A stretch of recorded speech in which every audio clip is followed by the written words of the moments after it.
Picture this. You're navigating like a labyrinth of streets in an unfamiliar foreign city. Your phone hits 1% and the map completely freezes. Oh no, that is the classic modern nightmare. Right. Your digital safety net is just completely gone, and suddenly you have to do the scariest thing imaginable, which is look up from your screen and ask a total stranger for help. So, welcome to today's deep dive. Yeah, glad to be here. We've got a really practical one today. For sure. We are looking at a transcript from an English learning program called the English Café.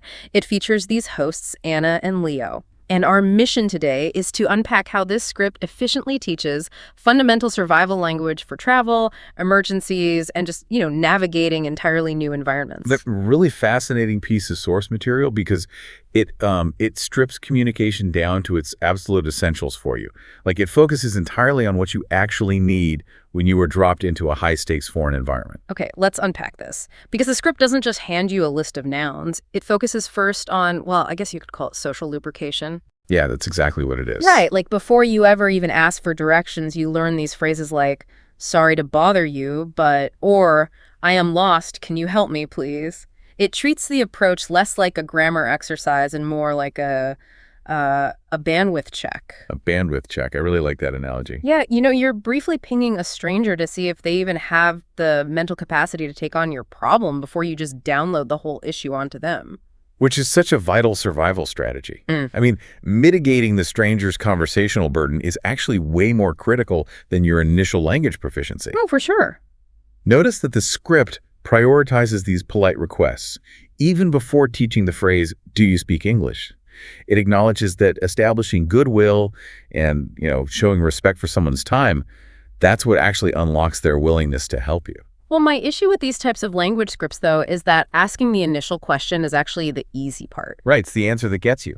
Exactly. What happens when that well-meaning local fires back with turn left, turn right, go straight at absolute lightning speed? Like if I can't understand the native response, what is the point of asking the question in the first place? What's fascinating here is how the source material anticipates that exact moment of panic. It provides a built-in emergency brake, essentially. Like emergency brake. Yeah, the script explicitly teaches the learner to say, can you say that again, please? More slowly. Ah, okay.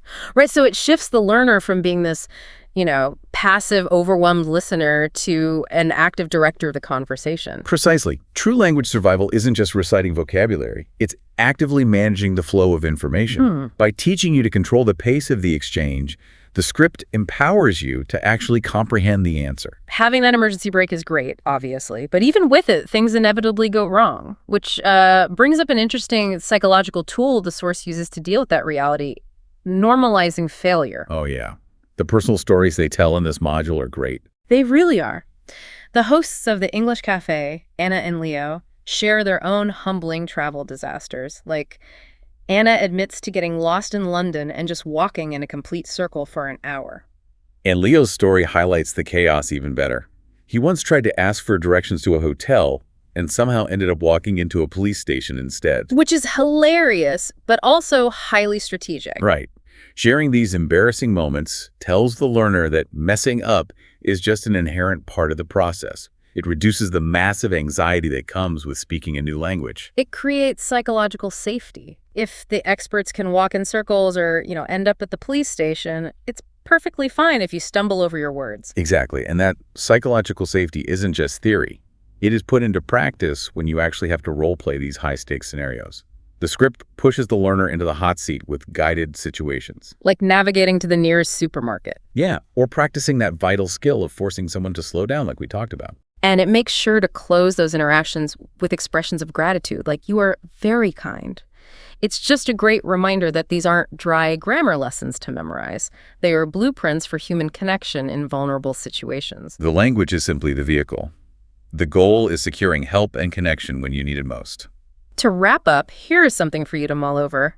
We've seen how the script provides a classic toolkit for getting unlost using specific vocabulary to manage a conversation. Right. But with real-time AI translation earbuds hitting the market today, will the survival language of the future be less about knowing the right words and more about knowing how to project trust and vulnerability when the technology inevitably fails? Oh, that's a fascinating point. Think about it.